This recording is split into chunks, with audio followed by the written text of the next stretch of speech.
please sign in.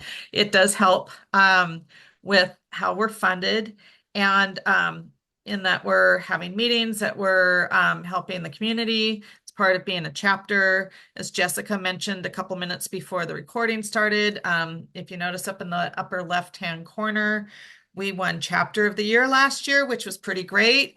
She and I had only been doing it for a little over a year. So we were Honored.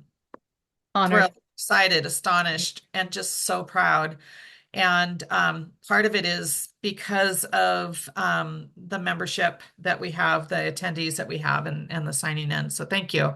All right. So next, this is your Seattle CHADD leadership. And I am, sometimes when we start meetings, people will say to put in how you're feeling in the chat. Are you feeling, kind of low energy at a level 1? Or are you at a high level? We're not going to do that. I am going to help my dog up on the bed. Sorry. There we go. I'm back, and everybody else can do that too. So, it's been Jessica and me for a long time, and it's been amazing and such a period of growth working together. And I'm so grateful. Just, just the different I was just saying people that I need to work with people who know more about stuff than I do. And Jessica has been one of the best partners that I've had in doing any kind of endeavor like this.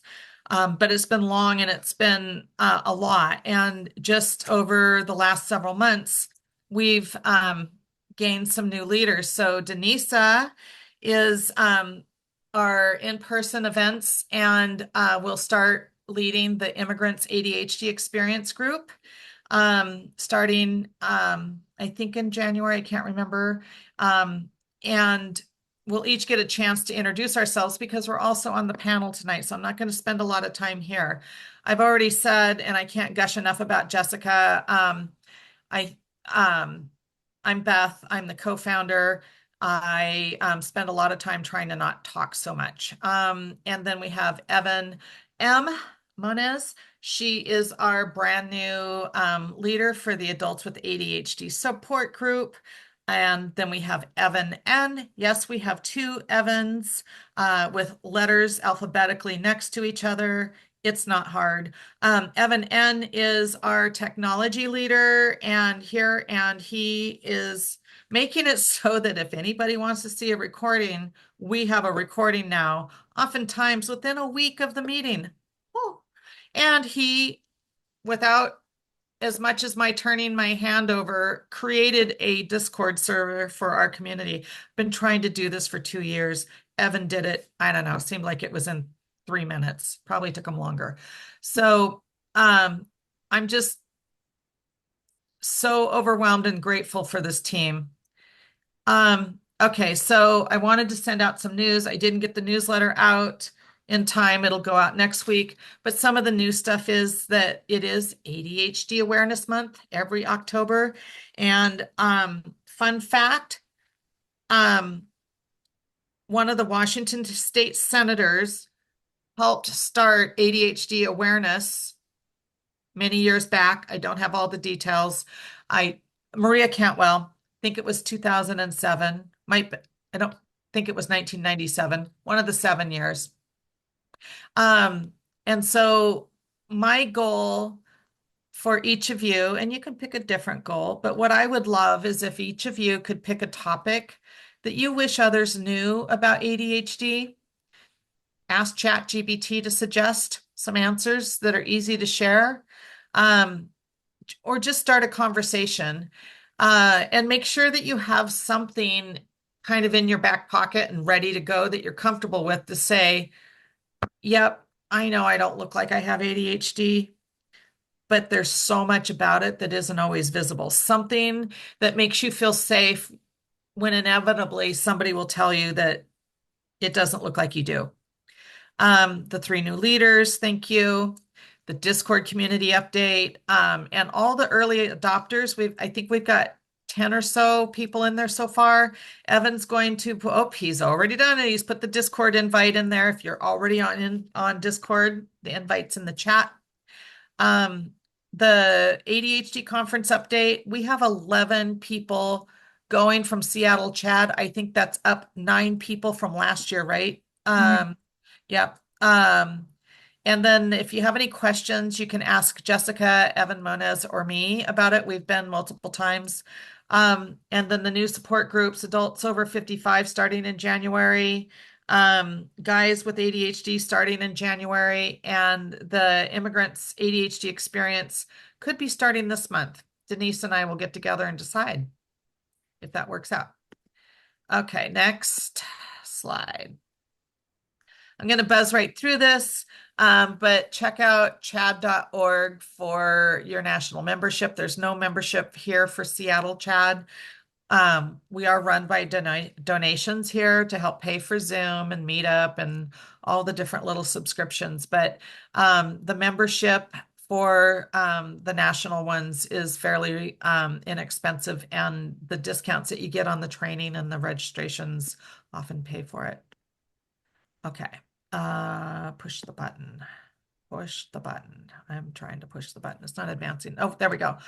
Speaking of donations, if I am able sometime during the presentation, I will put our Zelle and Venmo IDs in here. So if you've found that Seattle CHADD has helped you guys out, you and your family out, we'd love any kind of support that you can provide.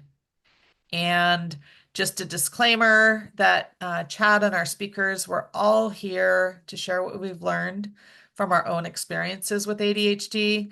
We are not here to diagnose or prescribe, except for Dr. Pomeroy. Actually, he's not here to prescribe either or recommend anything specific. No products, services, or treatments. And for your really important stuff, work with your ADHD specialists for your best treatment plan. Check out the CHADD professional directory and the National Research Center that the CDC supports CHADD in providing to help find providers. Tonight, adulting with ADHD. So beyond the diagnosis, and this can be a self-diagnosis, you could be ADHD curious, or you might actually have a clinical diagnosis. The point of tonight is just real talk from a very diverse group of people who are all navigating ADHD, and we've been doing it for a long time, either knowing and diagnosed since childhood or a late diagnosis. We've all felt isolated, and being here with you, we don't feel so isolated. So Evan Moniz is going to help keep us on track. I don't think she'll have to do much. We have submitted questions, as I said earlier, but if you've got questions, please put them in the chat. We are not going to raise hands tonight just because we want to make sure that everybody has a way to formulate their questions ahead of time. Evan, and thank you for putting the donation IDs in the chat. All right. Next is my favorite slide. Yes, yes, yes. Come on. I'm still having a hard time. There we go. Jessica made this slide for me almost 2 years ago, and it never gets old. I love it. I have it in my office. All right. I'm going to stop. I'm going to go back to here so that if you have a question, or if you have not signed in yet, the QR code's there. But if you have a question and you want to ask one of us specifically a question, you have this little cheat sheet of who we are, if you don't know us yet. And I think with that, let's go ahead and start with some introductions with the group. I think we might want to turn the presentation off so that people can see so it. Distracting, yeah. Bigger view. Yeah. Thanks, Beth. You betcha. You betcha. Thank you for that. All right. So let's see, who do I want to pick on? let's pick on Jessica. Would you mind introducing yourself? Yeah, so hello. Some of your faces are familiar, and I think there are some new people here tonight, so thank you so much for coming. I'm Jessica Hespel. I am the co-coordinator for Seattle CHADD, and I also am the founder and owner of Brain Breaks. I'm an ADHD coach and consultant, and I work with teens, adults, and parents. And I'm so excited to share this with you tonight because finding your community and being seen is one of the most important things that you can do when you have a diagnosis. I'm going to boot it over to Evan. Which one? And Hey folks, I'm Evan Adav. I'm in Ballard and I am 38 years old, was just recently diagnosed with ADHD about a year and a half ago, 2 years ago. I don't have any of the vast credentials that the other folks here in the panel have, but I am trying very hard to get technology to connect us all in the ways that our modern society works along. So, yeah, that's me. Awesome. Okay, you Look get over to to the choose who other goes Evan. next. So I'm Evan Moniz, and M and N sound way too alike because I can never tell which one people are talking to. And also, I put in the chat that I'm Evan in Ballard, so just found out that you also live in Ballard. We'll have to talk about that later. But so I am an ADHD coach for adults. I coach individuals through my own business, Moniz ADHD Coaching, as well as do groups with lawyers with a company called Dixon Life Coaching. My first career was as an attorney, and this is my second career. I figured it out when I was 29 or 30 while I was practicing law. And that was 7, 8 years ago now. So I have been coaching adults for 3 or 4 years now. And yeah, like Jessica, I love this idea in this group because finding community with other people who have ADHD and learning what actual lived experiences are has been so helpful for my journey. And yeah. Oh, Denisa. Hi everyone, my name is Denisa. I am a housing counselor and I actually joined Seattle Chat when it was like right after I got diagnosed about a year ago. Uh, I'm happy to be here and just get to hear you guys' questions or just share more about my experience. I found that community is like a huge help as you navigate getting diagnosed or maybe still just learning about ADHD. So yeah, I'm just happy to have Seattle Chat and just be part of the group. I guess that leaves me. You don't even have to choose me. Hi, everyone. I'm Beth. I am founder of, trying to click all the buttons. Okay. Founder of Seattle Chad, but can't find the buttons on the screen. All right. So I spent close to 40 years in the Seattle tech industry. When I got diagnosed in 2018 at I'll give you guys math numbers. Got diagnosed in 2018 at 57 years old. And the more I learned, the more I didn't want to stay tightly wrapped up in tech anymore. I loved it. I loved the people, but it was hard and it was hard. It was very hard to always not know what was going on. And so it took me about 2 years before I left tech. I thought I was going to create a community. I saw how hard it was to do that. And so I found Chad and I wanted to do one for Seattle.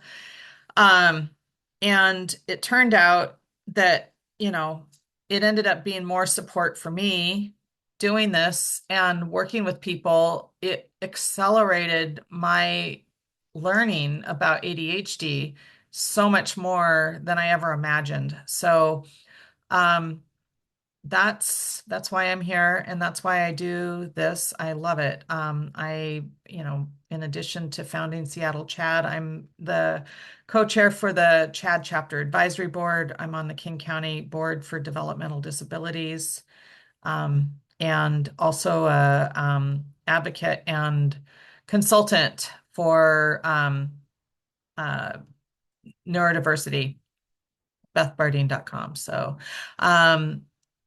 we do allow speakers to share where they work. We don't spend a lot of time talking about it, because that's not why we're here. So, I do want to jump in really quickly. If this is your first time here and you're looking for a support group, tonight is actually our speaker series. And then later on in the month, we have our support groups that are much more just like talking and asking questions and sharing our stories. So, first week of the month is our speaker series. So, you landed here. So, it's a little bit more of us talking. And then our later series, whether it's meeting in person or direct virtual support groups, are the second and third of the month. Did I get that right, Beth, for the that was break? perfect. Yeah, no, you Great. nailed it. Well, third week of the month for the support groups. We do breakout rooms for parents and families of kiddos with ADHD. We do a breakout room for adults with ADHD. We will soon be doing a breakout room with Denisa for immigrants who are experiencing ADHD. And then January, we're looking forward to over 55 and the guys with ADHD group. So you nailed it, Jessica. Fourth Thursday of the month, we are in person at Art Marble down in South Lake Union. If you're local and can get there, it's a ton of fun. So, and just a note, part of what I've learned with the ADHD crowd in general in America or even beyond America is that we are very forgiving. If you show up, whatever time you show up, you are showing up at the right time. So don't ever worry about being late unless you're the speaker. And we like to keep it casual. So that's why we jump in and we help each other. So, shall we do some questions? Anything else before we start with questions? No, no, everybody's good. Okay, so we have questions that I have already. There we go. Yay. We have questions that each of us will answer.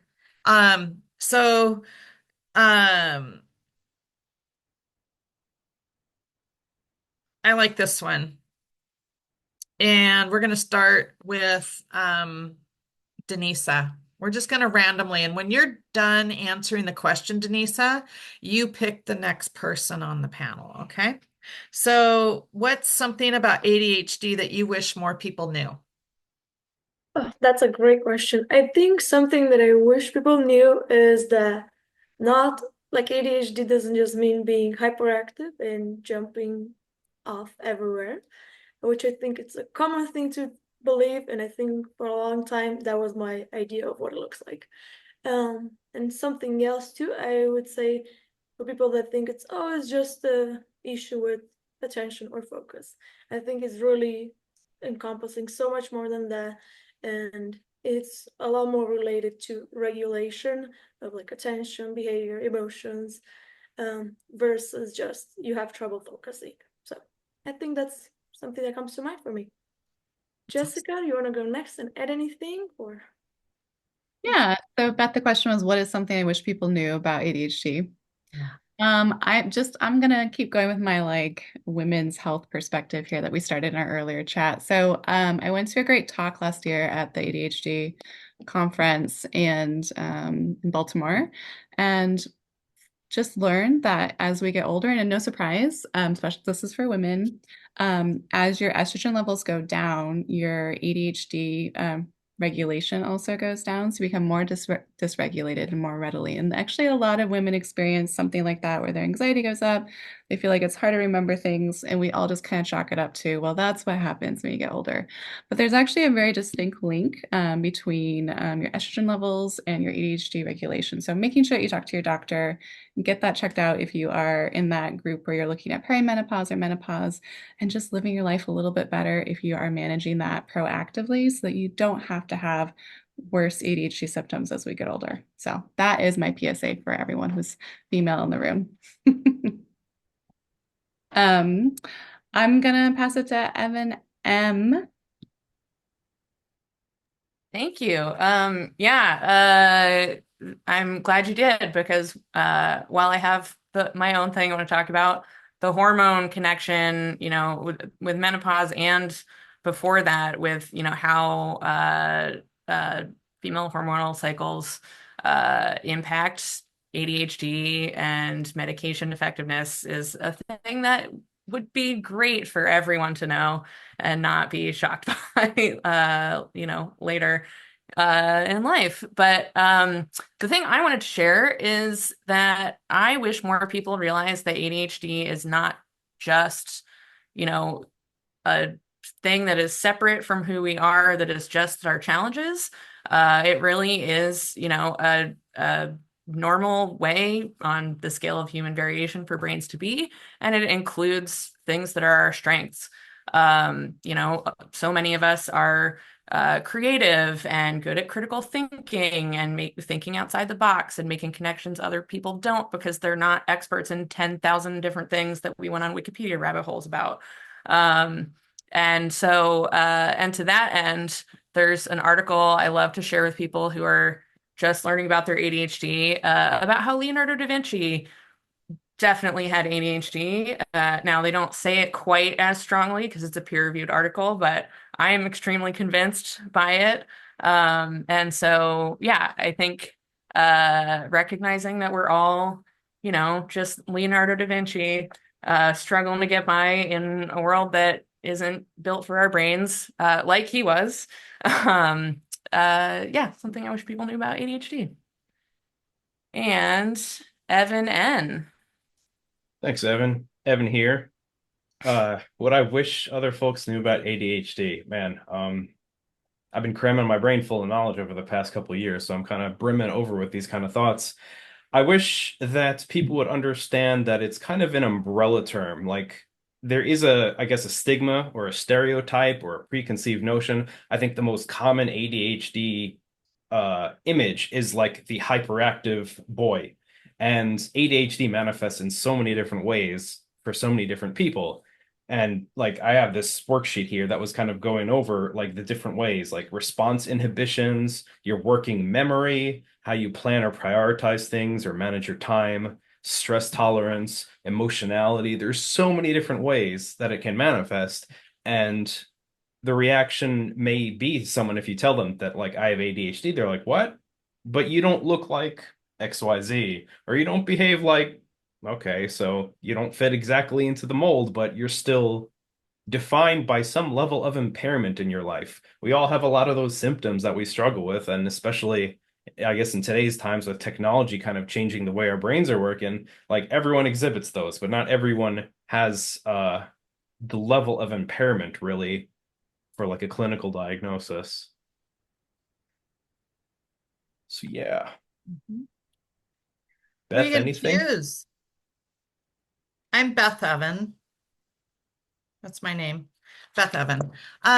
So I have one, but as a follow-on to Jessica's female estrogen one, can't speak for the men out there, but if you happen to be a man out there and you have access to the chat and you have research or knowledge about how ADHD is impacted by your hormones through the arc of the lifespan, would love to see that in the chat.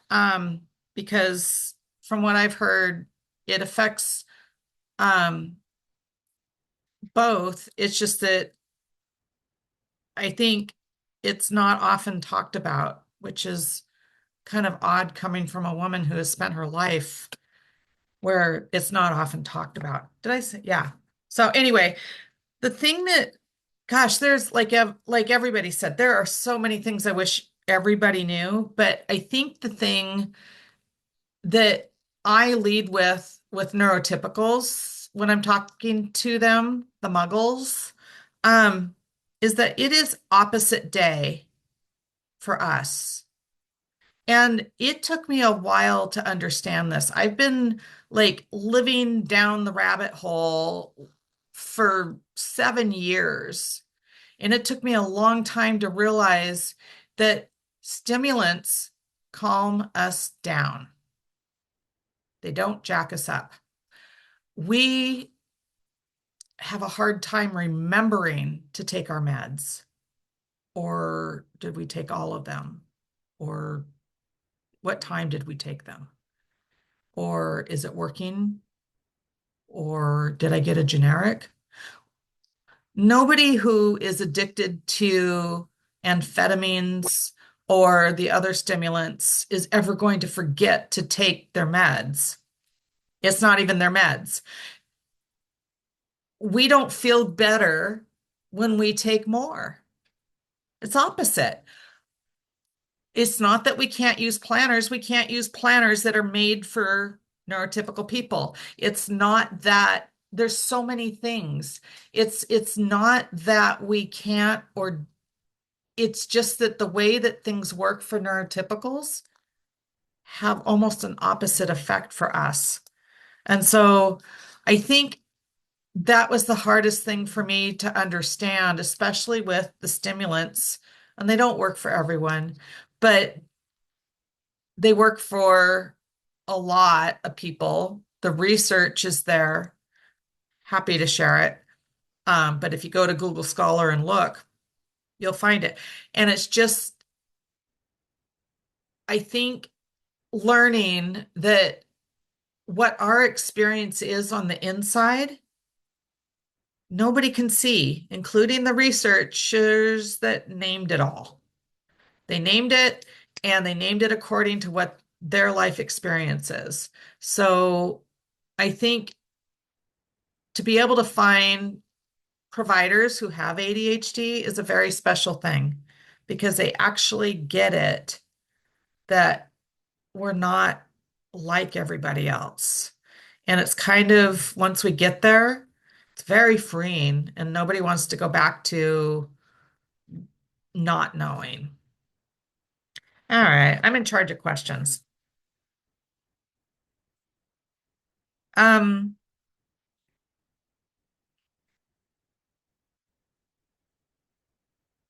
This is okay. a good time if you have a question in the audience to pop it in the chat. Don't be shy. Yeah, and There hopefully are bad you guys are questions, but looking for probably them. won't be your question. So Okay, so Evan N, what is one tool or strategy that has made a big difference in managing your ADHD? Wow. That's honestly a pretty tough question because You can say everything more that than one. seems to have helped has not lasted permanently. So I kind of go through one method through another. Last year it was whiteboards. I have a giant whiteboard in the back there. I had a whiteboard on my fridge. I had a whiteboard in my office, just trying to jot things down. Different colors are wonderful to help. You can group things by category, you can group things by importance, just to try and stay on top of things. So that tool kind of went the way of the dinosaurs for my brain. I guess I did the ADHD thing and kind of burned through it. Right now, all my whiteboards look like they were written on with permanent ink because nothing on them has been done in a long time. So I've moved on from that. I've started to work on journaling to address a completely different aspect of my ADHD issues. Keeping my head like sorted emotion wise. There's a lot of thoughts stewing in there. It's like a hurricane. So journaling at the end of the day kind of helps me process everything that kind of happened and sink in some of the important things and like also, okay, I can let this go And then from day to day, when I'm starting to forget things, when my working memory and my organization is failing me, I can flip back a few pages and see where my head's been at. Helps with medication, helps with tracking symptoms, helps with overall, literally everything. I mean, the only difficulty is sticking with it. So yeah, I think that's two of them that's been helping me out. Alrighty, pass it over to Jessica. Um, okay. I actually really love this question and I want to like say all the things, but I'm gonna limit myself. I think this is a very personal question because it really depends on what works best for you and what your gaps are that you're really seeking to address. But I would say for me, one of my most long-standing and powerful tools is actually my morning routine. I always like to say that ADHD isn't a motivation problem, it's a momentum problem. So I use my morning to get my momentum going so that I can be more successful throughout the day. So my routine has actually been pretty similar for a long time. And just like Evan said, it ebbs and flows, but I have enough experience that I understand that when it starts to ebb, I have the strategies to get back on track because at some point when these work, they just self-reward. And so they self-reinforce. You want to keep doing it, it gets easier and easier. So my routine involves creating a little bit of space and time before I have to do stuff so that I can either exercise or set my day out. Like I might write out on my planner what I want to get done for the day so I don't have to think about it later on. I might spend a little bit of time with my kid, just pet my cats, drink my tea. But there is a set of things that I do in a linear line. And my rule is don't sit down. That's really important because if I sit down, I lose my momentum. So between getting up and 9 a.m. when I like start work, I might sit to eat, but you know what I mean by sitting down. I don't like sit down, curl up with a blanket and go, this is so cozy. So I have like a couple of little rules for myself during my routine, but it's really been incredibly beneficial. And I don't want to make it sound like I'm just getting up like and doing rocking this every day. There are days where I'm really tired or I didn't sleep very well, like last night because I have insomnia. But if I'm consistent enough with enough of them, I have a very similar experience day to day in terms of getting that lift off from my day that feels really, really good. I can't speak to my afternoons, but at least for my mornings with my morning routine, I get really great success with that. So I highly encourage people to set the tone for their day and try a little morning routine that has the things that you need to feel like you're having a great start to your day. And most importantly, that it feels good. So Denisa, how about you? Well, actually, mine is a little bit on that line. Since I'm still recently diagnosed and still learning strategies and all, I do feel like I'm definitely still learning a lot about ways to manage it. But recently, I have also started doing the same with waking up a little earlier, getting meds, vitamins, making some tea, having a slow morning, just like maybe doing like a short meditation and giving myself the time before starting the day.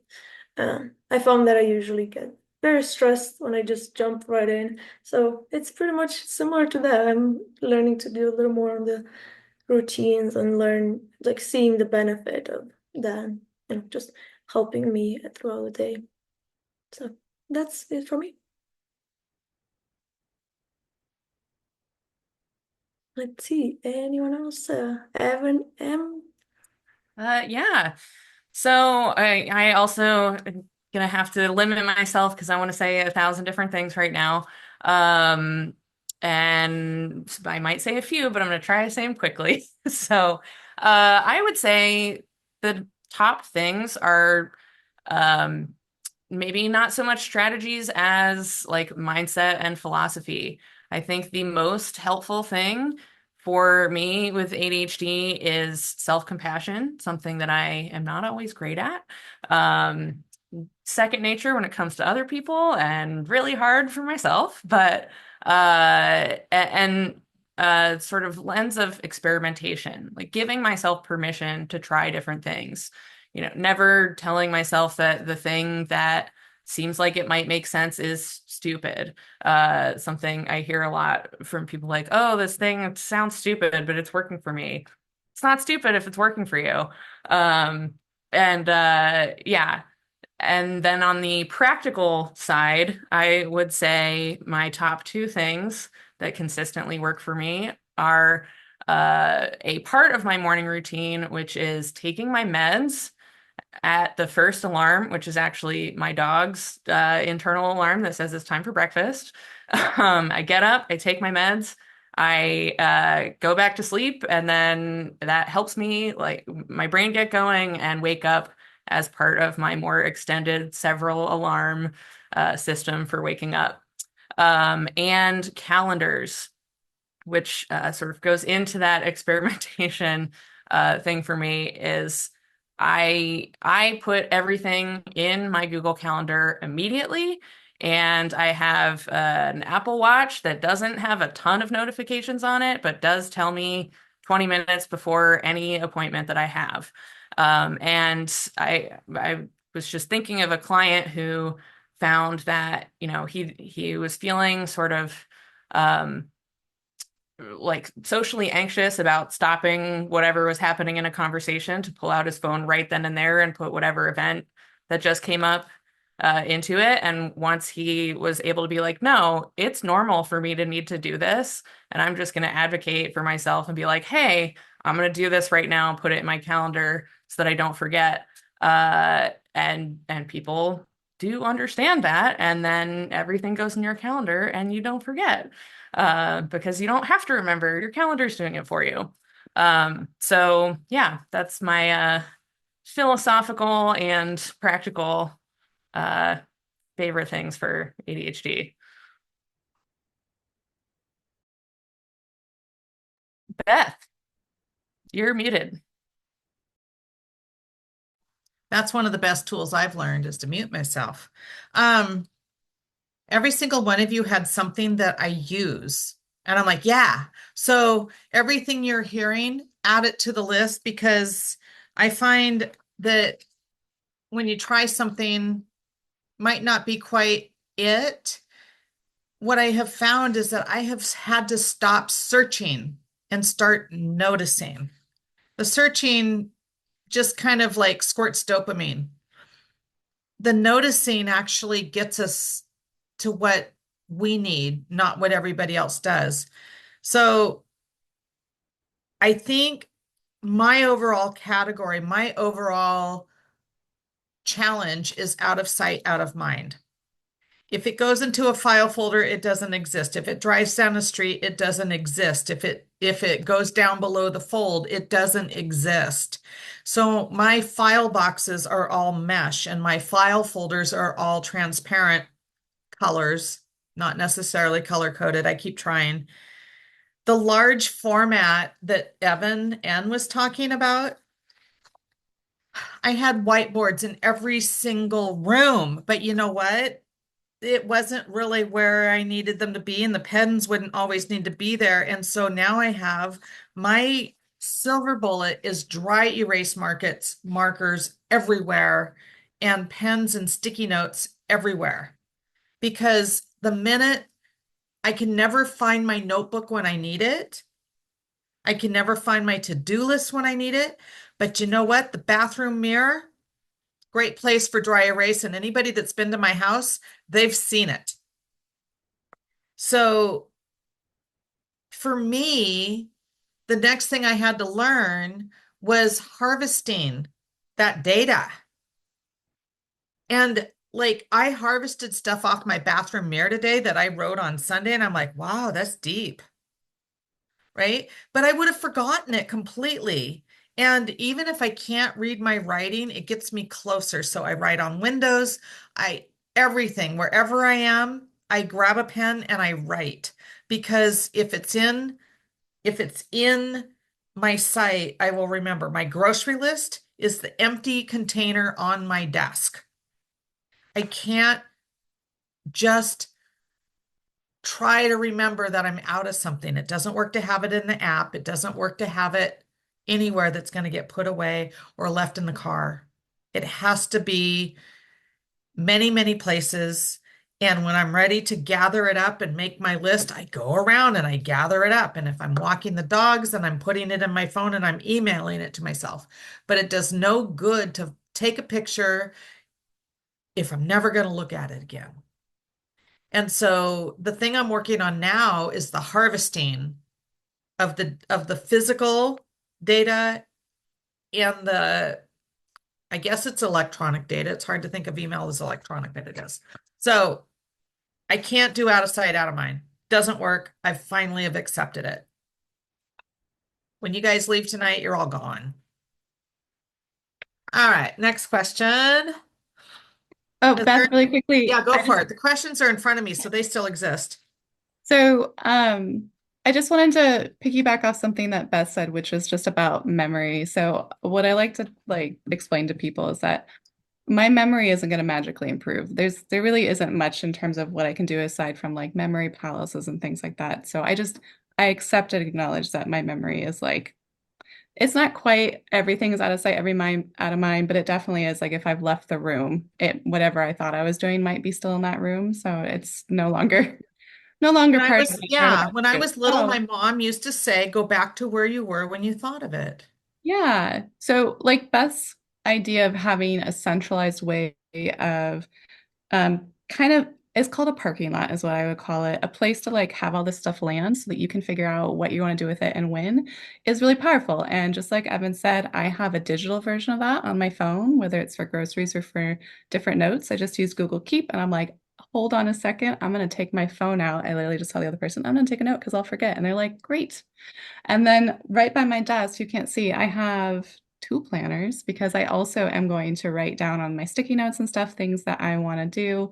And I'm going to like not open my phone while I'm working really as much. And so if it's on my desk, I'm not going to forget. So everything is within reach of this computer for me in terms of organization. So what Beth was describing is great practice to kind of centralize all the stuff that you're trying to keep track of. Yeah. People you live with wonder, but oh well. Ah, that was fun. That was helpful. You know what? Each and every one of you made me feel normal about, I know we're not supposed to use that word. We're not supposed to use stupid, not supposed to use normal. Each one of you made me realize that what you're doing is something I need. May not be exactly like you do it, but what you've taught me is that I can adapt it to what I need. And if it doesn't work, it's because I haven't adapted it right yet. Okay. What role has community played in your ADHD journey? I really hate the word journey. It's becoming so overused, but it's true. It is a journey, and it is like we're wandering in the wilderness. And every now and then we come out of the wilderness and there's this lovely field of flowers. At least I think that's lovely. And I would like, oh, where'd Jessica go? There she is. She's getting Yeah, there. no, that's cool. That's cool. I see. Okay, so Evan Moniz, I would like you to start with, sorry to put you on the spot without telling the question first. What role has community played in your ADHD journey? Can you tell of a specific experience where you would not have benefited from something if it hadn't have been in a community, an ADHD community situation? Oh no, you've asked me for a specific experience, and now my brain is like, I've never had a specific experience in my life. Normal, normal. Um, so I Okay, in guess, specific, in general, community. yeah. So I guess the first thing that popped into my head, which I'm not sure totally answers the second part of your question, but whatever. That's okay. Was when I was earlier in my journey, after being diagnosed and suddenly doing a little bit of research after my psychiatrist suggested it and being like, oh my God, how did no one ever figure this out? And everything makes sense now. Part of that, I'm now very much not online or on social media for unrelated reasons. But back then, I spent a lot of time avoiding the job I hated on Twitter and followed a lot of people on so-called ADHD Twitter. Um, and I found that to be so helpful and validating for me as just, finding out that it's super normal for laundry to feel impossible as, a 30-year-old adult. That is like everyone with ADHD pretty much has that problem was extremely validating. And that is just, always the strongest example for me. But there were so many things like that. Um, and so, yeah, there was somewhere else I was going to go with that, and I don't remember what it was. So, Go back to where you were when you thought of it. I was sitting right here though. So, talking about Twitter, community. Uh, um, You can jump in when you think of it. yeah, sounds good. It might not have been that good or important. I can't quite remember. But I would love to throw this to Denisa. Okay, so I guess this is gonna be similar for many of us, but uh, just similar as Evan said, for me it was huge because right, I'm still fairly recent, and then as I found out, I also didn't have many people to talk to, about the diagnosis, about what's next, how treatment will look like, and just those transitions, because it is a transition when you spend your whole life functioning in a certain way and then you're learning to, function differently and seeing changes. And it was truly like a big thing for me to be able to come even right here at Seattle CHADD, get to hear everyone else, seeing that people struggle with similar things. Like I really felt seen. I felt like I could share about my own experience and being open and just having a space where I didn't have it outside of that community. So that's been like huge for me. I think it makes others feel really supported, and it really just helps you feel good, and like you have the place where you can just ask questions, where you can be yourself, and yeah, just share. So yeah, that's it for me. You get to choose who's next. I remembered the thing I was going to say, Do it. which is But that, then you have to choose who's next. okay, I can do that. My parents would not believe that if you asked them if I could choose things 30 years ago, but I can. So the thing I was thinking about is that sense of community, that meeting other people who are going through the same things, who are struggling with the same things that I, was telling myself I shouldn't be struggling with because I'm an adult. Um, eh, yeah, finding those people and then becoming someone who talks about it and works to build communities, it helped me see how much, I wasn't alone. I had been feeling like I was uniquely broken and alone, but once we meet other people like us who are, willing to be vulnerable and share, we find out that we're not. And then, I can see how so many people don't know or didn't know until recently that they had ADHD, and we were all maybe trying to look so normal and masking so hard and putting so much effort into that. But all the other people who are doing the same thing think that we're doing just fine and are comparing, it's that comparing your insides to other people's outsides thing. And so when finding communities of people who are willing to share their insides and find out like, oh, we're not all alone and broken. Actually, we're normal and awesome and also have these challenges, but they're not impossible if you know what's going on with yourself and are kind to yourself. And yeah, I think community is everything. So, Evan N. Wow. Yeah, that's a tough act to follow. I mean, everything you said just resonates so strongly with me. Like so strongly. So I didn't know I was ADHD for so long, and as a young, developing, clueless kid to the world, I was like, oh, I'm really struggling with thing, whatever the thing is. Therefore, I must be terrible at it. Therefore, I must be terrible. And this goes from one process to the next process to the next process. Eventually, maybe looking at something as big as, wow, I really can't get to know people. I can't communicate with them well. I can't make friends. I must be really, really bad at making friends. I must be really bad at talking to people. I must be really bad. I am a defunct human being. So I arrive in my mid 30s carrying all this emotional baggage, and it's like, whoa, all of a sudden, learning that I'm ADHD, learning that there's other folks suffering the exact same way that I was after living a whole life of like, man, I just can't imagine anyone suffering like this. It's liberating. It's the weight off your chest. It's wow, it's another whole world entirely. And that's just the self-affirmations of it. You get to start chipping away at like all those little negative self-images, all the baggage you've acquired, the shame, the pain, just the difficulties of trying to fit yourself into a world that hasn't been appropriately shaped for you.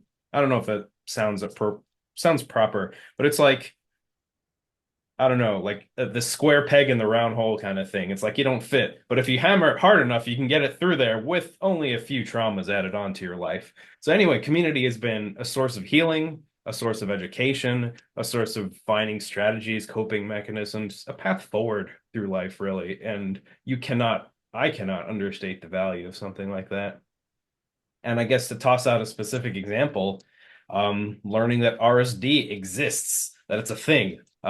Rejection sensitivity dysphoria. Yeah. And once I understood how that worked, like my entire youth, my entire childhood, my entire life, pretty much just kind of clicked into place. Would have never have learned about something like that if I was not specifically in an ADHD community. So thanks, everyone. And let's see, has anyone not gone? Yeah, it's me. Jessica? Beth? Is Jessica gone? Have you gone, Jessica, on was it United. Nope, I wasn't present. I had to go deal with my son. So Did you deal with catch the him. Oh, that question sounds or? like, and he's in a closet now. No. No, Oh man. I'm a single mom, so I just needed to, there's no one else, so he needed something right now. Yeah, so in terms of the question, Beth, I believe was about the importance of community and living with ADHD, right? Yeah, So I wholeheartedly support and back up what everyone said. I think that that's very true for me as well. But mine was a little bit of a different route. I think I would have just kept buckling down and masking, except I love my kid too much. So when so I was an educator in a former life and I was working with all these kids with ADHD and I had a fellowship at Stanford and I was like really invested, like, okay, how do I get the skills the kids need to or like help them develop them to do well, access education, blah, blah, blah. And then in the middle of all that, my son was diagnosed. And being an educator and being part of all these really great programs, I just went, oh, well, there must be really great stuff to support parents too. Good chirp, right? I remember going to my pediatrician and they basically, and I heart my son, he's an honor student now. He's wonderful and super chill. But if you could like write out all the worst symptoms that a child might ever have with ADHD, that would be my kid upon 2 3/4. It was so bad that I would just be in tears. Like I don't think anything has ever brought me to my knees quite like trying to navigate that in a way that was not traumatic for both him and I. And so I came upon CHADD because I really needed to just say, this took 3 hours and it was really hard and I'm really upset and sad, and have someone else go, yep. And then maybe also go, and here's what I did. Because at that point, a brochure in a doctor's office, or even combing through all the like mega amounts of literature and figuring out where to start, what to try, and how long to stick with it was just overwhelming. And I just needed to hear someone else acknowledge that it wasn't my failure. It wasn't that my kid was the worst. It's just part of the process. And a lot of my friends, I realized, very well-meaning, very supportive, I would come to them and say, this thing is so hard. I need you to hear me. I need you to understand me. I just need someone to like give me a hug. And they'd have this best well-meaning advice about, well, if you just do this, then your kid wouldn't, that would solve your bedtime problem, or this would solve them having meltdowns, or whatever it was. And what they were accidentally doing was gaslighting me. And it took me a while to realize why I would get like kind of tight when they would say it, because I didn't want to be like, well, but my kid's worse than your kid. Because who wants to say that? But in the back of my mind, it was like, well, it's not like what you think it is. It's not just a tantrum. It's not just that he's having a hard time in school. It's not just that he's having a hard time regulating, right? It's ADHD is, yes, everyone has those things a little bit, but ADHD is more, right? And so finding Seattle CHADD, I actually just started coming because I needed somebody to share stories with and have that affirmation that, yeah, they grow out of this, or yes, if you do this thing, it gets better, or just really today isn't necessarily going to be as, tomorrow isn't necessarily going to be as bad as today. Tomorrow might be better. Things might be better tomorrow. And that was really powerful. And it was about that point where I met Beth, because this was the most active CHADD in our area. Bellevue wasn't doing anything. And then shortly after, I was like, yes, let me help other parents who are also going through this, because yeah, I just want other people to have a easier time than I did. So sorry, I feel like that was really long. No, But that was good. That was really good, especially all the nice things you said. Um,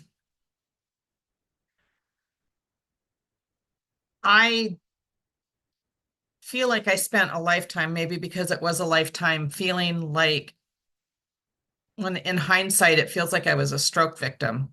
Like I felt like I was smarter inside than what people were experiencing. And I learned early on that if I kept my mouth shut, then I didn't have to worry about proving that I didn't know something. And I had really smart people in my family. And so I learned from them about how to act smart. And then after I got out of university, I accidentally landed in the computer industry and with more smart people. And then I married an engineer, and that was an education because nobody understood what I didn't know because I wouldn't say it. I was too afraid to ask questions because they're all stupid. But once I went to that conference, I learned like just such this visceral experience about community, because it was like 2,000 people who also felt like they didn't know anything, who also spent a lifetime inside feeling like they had to keep quiet, or if they didn't keep quiet, they were told that they didn't know anything, or that they were disruptive or causing problems or weren't fitting in. And so I went to this one session. I mean, all the sessions were great because you could get up and you could fidget and you could leave the room and you could, whatever you needed to do, you could move your foot, flick your pen. Nobody cared. And after this one session, it was about, I think it was peer support for people who provide peer support. It's kind of meta. And I went to it because I felt like I needed somebody to talk to about what it was like to run a chapter. I had all the fears that we all have when we're that new kid on the playground. Is anybody going to talk to me? Will anybody, like, what do I even say? And then you get up to somebody and then you're dumbfounded. I just went up to her and I said, I learned more in the last 45 minutes about the help I need for running this chapter. Is there anybody else that you can recommend that I should talk to? And I think with the community, it's the same type of thing. You can look across the playground, you can hear people share, and it doesn't matter who they are or what they're like or what their persona or their demographics are. There's this immediate connection that just feels safe. And I think the weird thing is as much as I knew that I wanted to create a community, it wasn't until I actually started seeking community for myself because I think I get more out of this because I've learned how what I need is what everybody else needs. And so I think that's the community thing for me. The realities confront me every single day in the morning, all the time. And the goal is to be able to do it gracefully. So, Let's go ahead and I think yeah, that'd be a great time to grab a question from please, please, people in the please. audience. So, the audience being the 8 of you who are also here. I don't see any questions in the chat. So if you want to take a second and you've been listening to us talk and there is a breadth of age and experience, and I saw your hand went up, was there something specific that you wanted to ask us or a comment that you wanted to share? If you want to just pop that right in there, you'll be top of the list. So now would be a great time. Take like 30 seconds. Just sit with any questions you have. It can be anything, frankly. There are a number of professionals who work in the ADHD community, and there are a number of people who belong to it. So please feel free to ask any level of question from what do I even do? I just got diagnosed like yesterday to what the heck is CHADD? Or more complex questions like what do I do when I can't find a provider that takes Medicare, right? Those are all okay, acceptable questions. And if you don't ask the question, you just have to sit and listen to us talk about them. So, I mean, now's your chance to direct the conversation. Yeah. I didn't have a question. I was raising my hand. Oh, you were confirming what I was saying. You're yes, right. I'm very excited though to hear that there will be a 55 and older group because I'm 70 and I've only known about this since I was 66. And my entire life, it kind of makes sense now. But looking back, it was so painful. And now I know why it was painful, but it still was painful. So I'm kind of trying to come to terms with that. So I'm very happy to have finally found you people. I've been in Seattle about a year now and flailing around trying to find a group because my Vermont group, the supervising psychiatrist decided that there were potential legal problems if I was still in the group via Zoom because, you know, she's not licensed in Washington. So they kicked me out. Oh, I'm so sorry. Well, you know, I think that's actually a great topic because I think one thing that we don't talk a lot about is that you do have to grieve when you get diagnosed, especially if it's later in life, because you're going to look back and go, oh, wouldn't that have been great if I had known? So I wonder if it would be helpful for maybe talking about how you dealt with that like process. What do you guys think? Do we have some ideas of how you like processed it and how you managed to like reframe it so it doesn't feel like it was time lost? It feels like time learned, maybe. Yeah, because I don't feel like I grieved. I don't think I'm very good at grieving. And I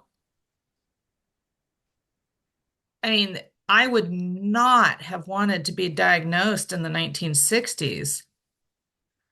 How barbaric, right? So it's a tough one because I think the way that I deal with it is and I talk to other people who aren't ready to seek a diagnosis yet, who say, my coping mechanisms are my superpower. And I think about the fact of living with it. I developed a lot of hardcore, amazing skills that are not something I would have developed intentionally. So I think when I think about my perfectionism and my people pleasing and my rad skills of avoidance, like those were pretty great. And then my ability to be like MacGyver when I screwed up and had to hurry up and get something shipped so that nobody would know. But the difference is that the way, so I reframe it as that I'm glad I have those skills, but now what I've spent time doing is trying to moderate them or like make them more sustainable so that they're no longer eroding me, they're serving me, right? I don't know if that's helpful or not, but it's like I feel really good about the skills I had to develop. It's just that now I have to make them so that they're not hurting me. Yeah, I think that's a great example of reframing, right? So you're taking a look back and you're deciding to utilize it as a strength. And I think that's really powerful. I do think it's okay to also feel sad about some things. It doesn't have to, you don't have to live in it. Like when my son was diagnosed, it was a relief to have a diagnosis, but I also grieved because I knew, well, now things are going to be a little harder for you forever, right? It's not that he's not going to be wonderful. It's not that it's also not a strength that he's going to have, and it's part of who he is, and I adore who he is, but it's still a challenge. And I can look back on my life, and I remember listening to Dr. Heighthouse talk about when she went to med school. So I was interviewing at med schools, and that's when my ADHD that I was not diagnosed with tanked. I had been like pushing through, pushing through, pushing through, pushing through. And then all of a sudden, I remember I was at the University of Pittsburgh and I was interviewing, and I was sitting with a med student. And I thought to myself, I just don't think I have it in me to do this. And it was profound because I'd been working for this since high school. Like this was a serious goal. Like I had like it all mapped out, and it profoundly changed my life. And I'm not sad in the way like I don't, it would have been a different life. I don't know that it would have been a better life, but it was definitely one of those things where I had so much shame and guilt about giving up, is what it felt like, on something that I'd worked so hard for. And I had no name for what was happening, why it happened. Because for all intents and purposes, I had been what we now know as overfunctioning for a very long time. And I had just basically tapped out, as we do, I tanked, but I didn't know that. So I just thought it was like a great failure of my own. And I think I walked around in my entire 20s feeling like, well, what do I do now? And why did I fail and my friends didn't? And I remember when she gave me the story and she was able to get through and she got help. I actually cried a little during her talk because I was like, that would have been me in another life if someone had noticed that that quiet kid who it took twice as long to do stuff but was still getting good grades needed extra help. And so I think that's the sort of like I had to like let that go and just acknowledge it. And it doesn't like sit on my shoulders. But it was definitely a moment like what Anne was saying, where I had to look back and be like, there are a lot of things like rejection sensitivity in relationships, like Evan was talking about, whereas like, oh, like, oh, that I don't have to feel so bad about myself anymore. And also I wish someone had noticed, saved me the trouble a little bit.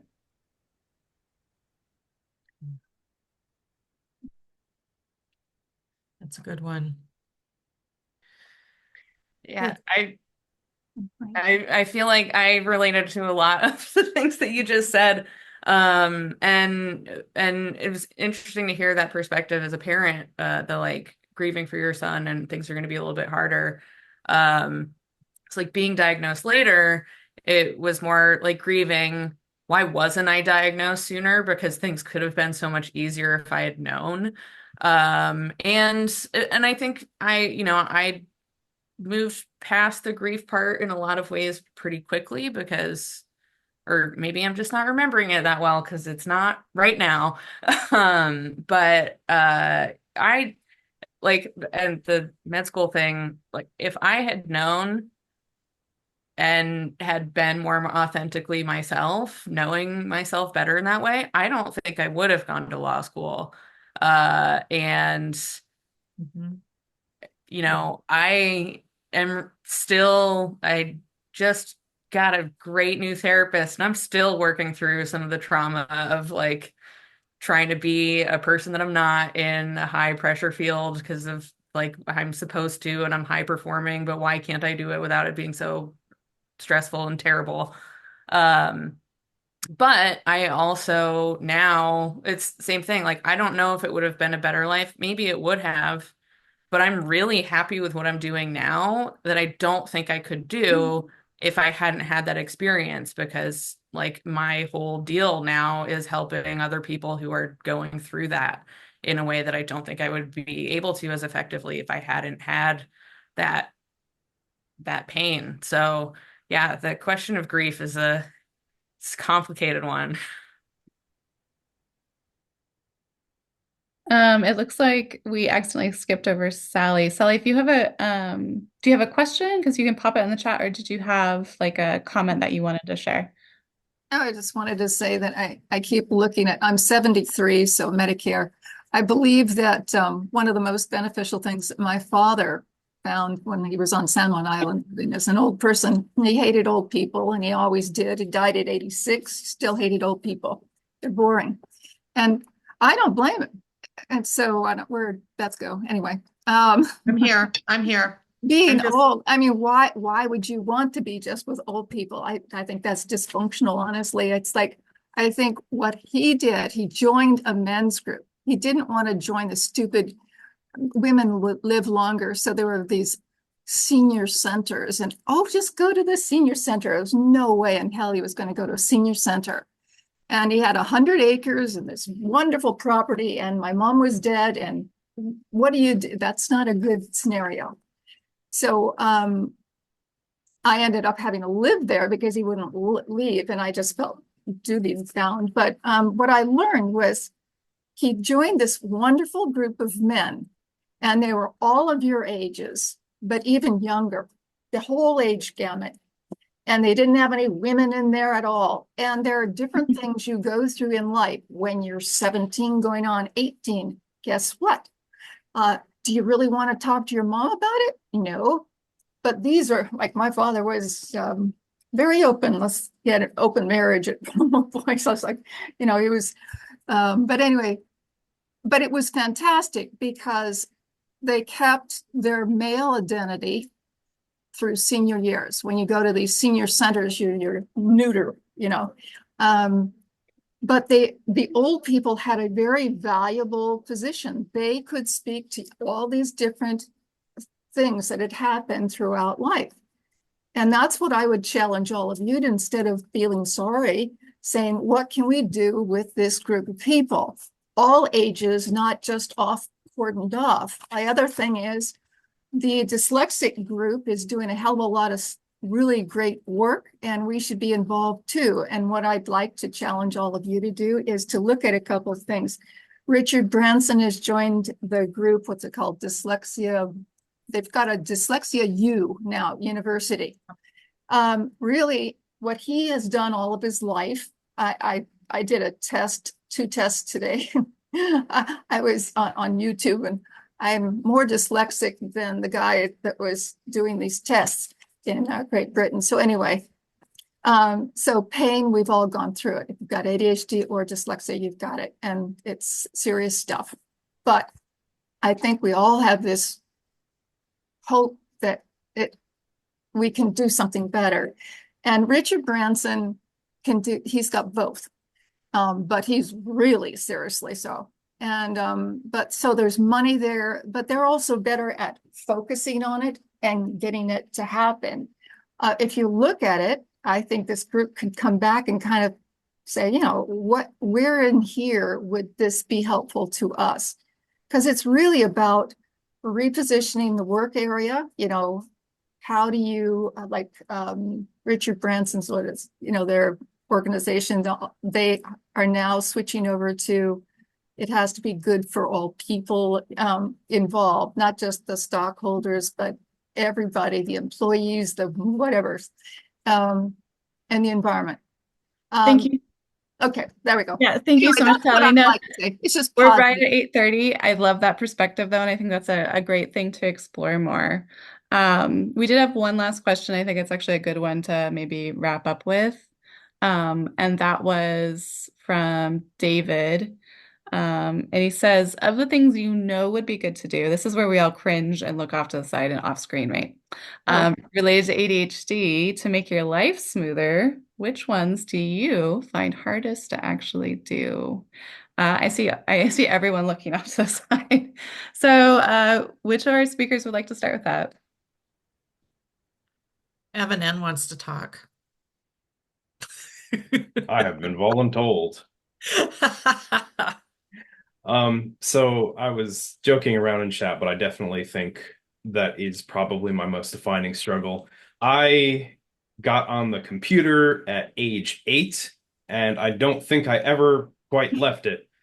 So everything on the computer has gradually moved from this is the productivity revolution that will change humanity's course forever to this is the attention economy revolution, and we're going to control everything you think about and put stuff that keeps you addicted and stays in your mind even after you log off and makes you want to just never leave it and never leave it. And I can't speak to the precise neuroscience because I am not a neuroscientist, but there is definitely something with the neurotransmitters that it's getting hacked by the internet and by everything on the flashing screen in front of me.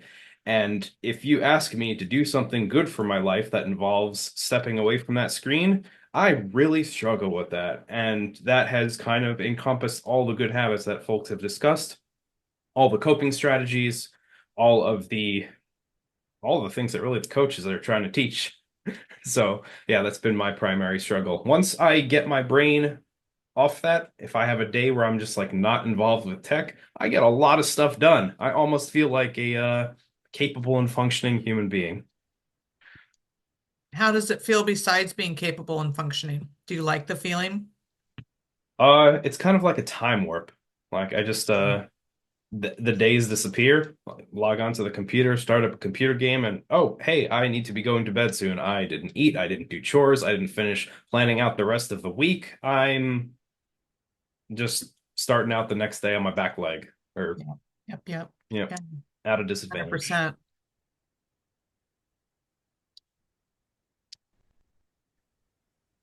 Yeah, mine is going to bed. There's the paradox that sleep is very important for our brains and so helpful. And also, going to bed feels like the hardest thing to do because you're the farthest away from your meds, and sleep seems boring, and dopamine loop activities, revenge, bedtime, procrastination, so many reasons it's so hard, even though it is the most helpful thing. And so, yeah. I have a very elaborate bedtime routine that I haven't been doing lately because I'm terrible at coaching myself. But yeah, that's my big one, going to bed. Um, Could someone please restate the question that David posed to you all? Yeah, I kind of missed it. absolutely. So the question was, of the things you know would be good to do related to ADHD to make your life smoother, which ones do you find hardest to actually do? So it's sort of the you know better, but you're still not doing it, or it is hard to do still. And we no longer have a mom that's telling us every day, every minute. Denisa, what about you? Yeah, I can go. It's related to what Evan said. I have definitely the same struggle with trying to sleep early. I keep saying, I will work on this. I will be sleeping earlier because you can probably tell that you feel a little better when you sleep earlier, but I often can't make it happen. I'm like, I need to take advantage and have this me time and scroll on my phone. And so that's a big challenge. Yeah, just doom scrolling. I'm like, I should probably throw my phone away and start doing something else. But here I am. So those are two big ones for me that I'm still working on. And let's see. Beth, I would like to know yours because I don't think I've actually Yeah, yours. I've struggled with all of those. I feel like I have nailed a couple of them. One was eating healthy foods when I needed to eat them. But over anybody that has been around me for any period of time knows the last 5 years have been kind of a physical health struggle. And I'm feeling fantastic now, which is amazing. But through all that, I worked like a dog to get my sleep hygiene in place. And I did it. And I resent the loss. I grieve the loss of the 9 p.m. to 2 a.m. time. Those were some of my best hours, productivity, you name it. And I go to bed between 10 and 10:30 every night because that's what the research says you should do. It works. You get up in the same window of time, 7 days a week, all the time, and it works. But I still miss those 4 or 5 hours that I used to really look forward to. Sometimes I'd rearrange a room, and sometimes I would, like do my taxes in one fell, like it didn't matter, whatever it was. I had this extreme productivity, burst of energy, and I was not medicated. I wasn't even diagnosed. So fast forward, I now have a wonderful sleep hygiene. It works. It's fine. I won't change it. My Not only the what I eat, but when I eat, that has made a huge difference. But you know what? The world doesn't work on a Denny's, you know, 55 and over schedule of eating by 5 p.m. But you're supposed to eat by 7 o'clock, 3 hours later, go to bed, don't all that stuff. Like there's several times a week when there's a requirement to eat after 7 p.m. That's hard. So all of that stuff has kind of been taken care of. I try to give myself a break. Generally, 90% of the time it's good. I can't figure out the exercise thing. I just can't. When I get on the treadmill and I walk for 10 minutes, amazing things. And I've looked at the research. The default mode network gets to rest. Everything gets to rest. It's very meditative. It's way better than walking with two dogs who are like helium balloons in the wind. But I didn't know that. I thought walking the dogs was the same as walking on the treadmill. And yet I don't do it because the treadmill doesn't come and look at me and say, I need to go for a walk right now. It stays in the basement. I never hear from it. I need that. Doesn't work to go exercise with somebody. It doesn't, I mean, I'll sign up for classes that costs money. Like there's a whole lot of things that we can do, but it has to be what flows as part of your natural traffic patterns of the day. And so I'm still working on it, but like I've trained Siri to start certain playlists for different times of the day that make me move more just around the house. And it's not exercise, it's just moving more as I'm being. And I think that's helping. I don't know. It's hard. The exercise thing I haven't figured out yet, and I honestly don't want to. Okay, I guess I'll go last. I'll be a little vulnerable. I know we all were, but it's a little hard to talk about this in a safe space. So I've struggled with boredom. So I have hyperactivity, like what you can't, I've been moving like this entire meeting. I went to the conference. I remember at some point someone sitting next to me was like, "Am I making you uncomfortable?" Because I was moving so much. I was like, "No, I can't sit all day." Um, so I have like an elliptical under here I've been doing. I've been like fidgeting with everything. But that means is I get bored a lot. So how that gets expressed is if when I exercise, when I'm being really good and I have a great like habit and routine of it, it's usually fine. But I think it's boring. So I have to really find ways to make it interesting because otherwise I'm like, all right, it's been 5 minutes, 5 excruciatingly long minutes. I couldn't possibly do 3 more. And it literally feels that way. Like it doesn't make any sense. And I know why it feels that way, but it really does. And that also means, so I struggle with boredom with exercise. So I've really had to get really creative about it. Um, and I struggle with boredom and eating. I've actually had an eating disorder since I was 12 because of it.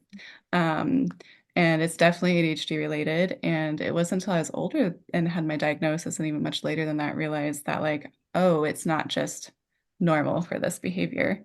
And so I still have to go in and out of working with a nutritionist to really deal with it. So even though I know what the best ways to eat are, my brain's just like, well, this is boring. And I'm like, you're right, it is. So I have lots of little tricks. Like I always leave grapes out on my counter and stuff. And when I'm being good, it's okay. But man, that's been hard most of my life. And I do think I might be the mom of this group.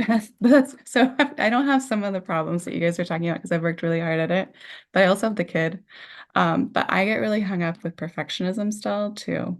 That really slows me down in my business, in like getting tasks done that I care about. And just in ways that like I know the strategies, I know how to coach people around it, I know what to say to myself, and I'm still like, yeah, but when I'm doing it, I want it to be the best. So I would say that boredom and perfectionism have really tripped me up a lot in my life. And it's still some of those things where if I'm not really on the lookout for it, it can show up in a lot of different things, areas for me, whether it's food or exercise or just like, man, would you just buy a couch already? You know, it really depends, but it's any of those things. So yeah. All right. So I want to wrap up because it's 8:42. Is that okay, Beth? Yeah, And I you want are the to say mom. I want to say thank you so much to everyone for coming tonight. I hope that you come away from our talk with something to like inspire you or something to try or just something to get you back here next time. But it was really lovely seeing all of your faces, some of them familiar, some of them new. And if you have any questions, please, of course, reach out to us. Beth's amazing at answering email. And she will get right back to you. And then if you join Discord, Evan's on top of that. So you have so many avenues for communicating and joining our community. Welcome. And I hope that everybody has a really wonderful rest of your week. Thanks so much for being here tonight. Yeah.